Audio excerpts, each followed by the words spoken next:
Lesson 2, Types of Data. The objectives of this section are to classify data as qualitative or quantitative, classify quantitative data as either continuous or discrete, and to classify qualitative data as nominal or ordinal. What type of data we have helps us to determine what types of graphs or what numerical measures can be calculated from that data. For example, eye color of students would best be presented with a pie graph or a bar graph, and we can determine the mode of eye color or that color which occurs most, but we cannot determine what the median eye color is because we don't have numerical data. There are two major branches of types of data. Data can be either qualitative or quantitative. Qualitative data, which are also known as categorical data, consists of labels, descriptions, or traits. For example, color, gender, state, and level of interest are all types of qualitative data. Generally, qualitative data will be words, but numbers can act as words, and an example of this is Social Security numbers. Social Security numbers define a person. Quantitative data, which is also known as numerical data, consists of counts or measurements where mathematical operations such as addition or averaging make sense. Examples of these would be the number of books in a library, weight, distance, and amount. Let's do some examples. We're going to classify the following data as either qualitative or quantitative. The daily low temperature in degrees Fahrenheit for the month of January. Well, daily low temperature is a measured number, and so that's quantitative.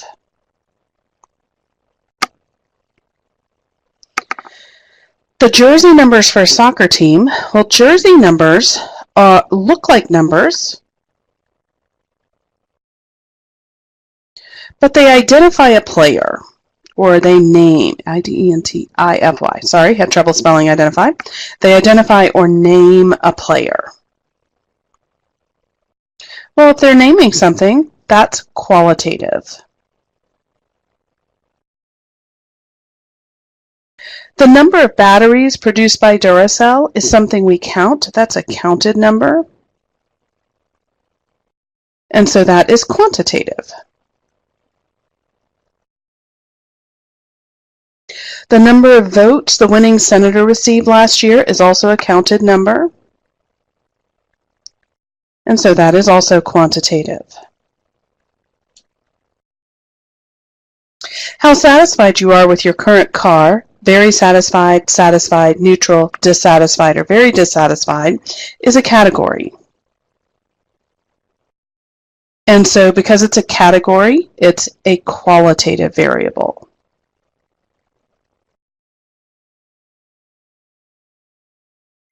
There are further breakdowns of quantitative data. Those further breakdowns are discrete or continuous.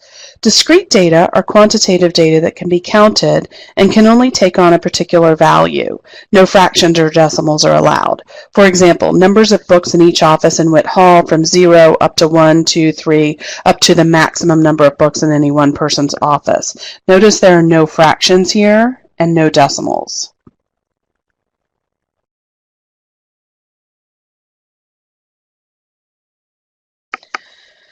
Continuous data are quantitative data that can take on any value within an interval and are usually measured. Fractions and decimals are included. So notice that these variables are usually measured. Examples of these would be like weights of newborn babies born today at the local hospital. Those babies may range from 2.3 pounds to 14.6 pounds, and any decimal or fraction in between is possible.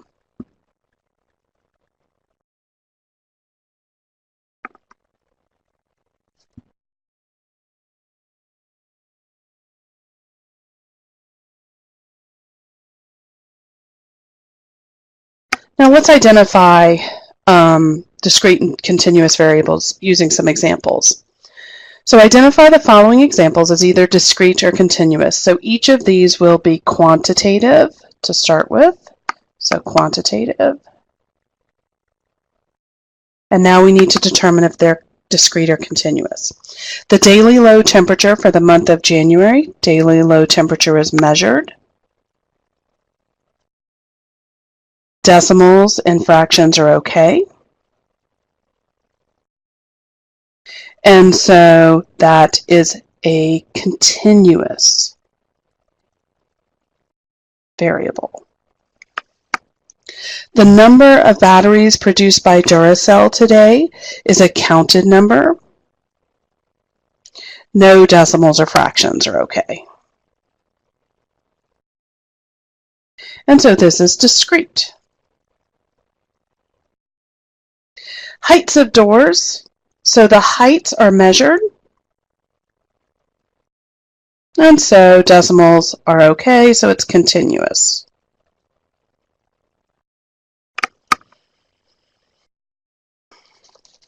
Levels of measurement. Each type of data has a further breakdown, which is its level of measurement. These levels of measurement are used heavily in certain fields of study. The social sciences use the breakdowns in qualitative data.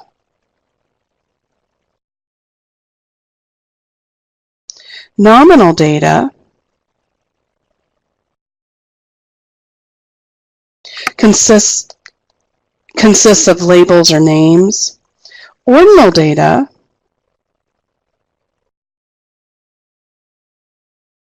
consists of, sorry about that, I'm hitting the button, I think. Ordinal data consists of labels or names, but can be arranged in a meaningful order, best to worst, fastest to slowest.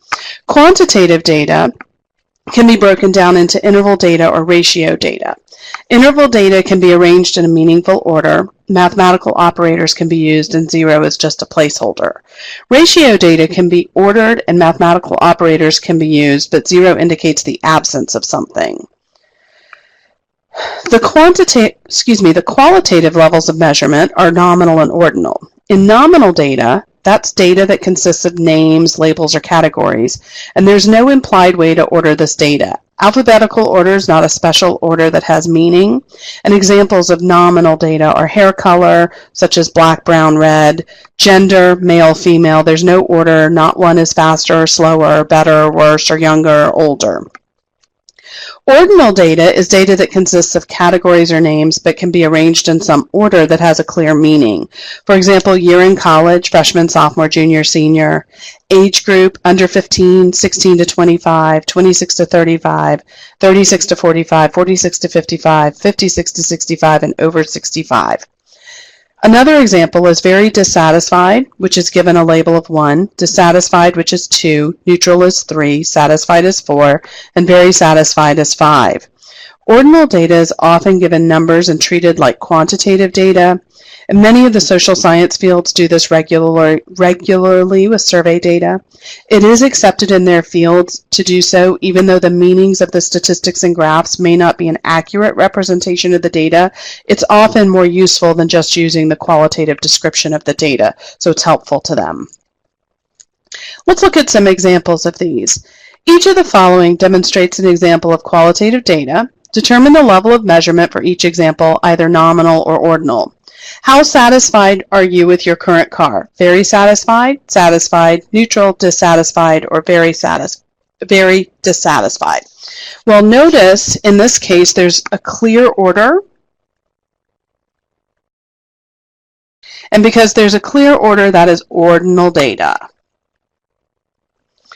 Genres of music, these are just categories. And so this is nominal data. Jersey numbers. Jersey numbers identify a player.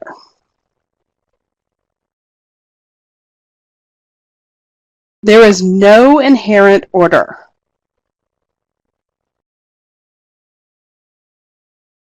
And so this is also nominal. Favorite pizza topping? Same thing. It's just a category.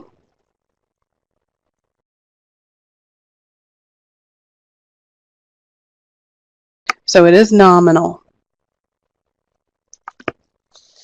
Thank you for joining me for Lesson 2, Types of Data.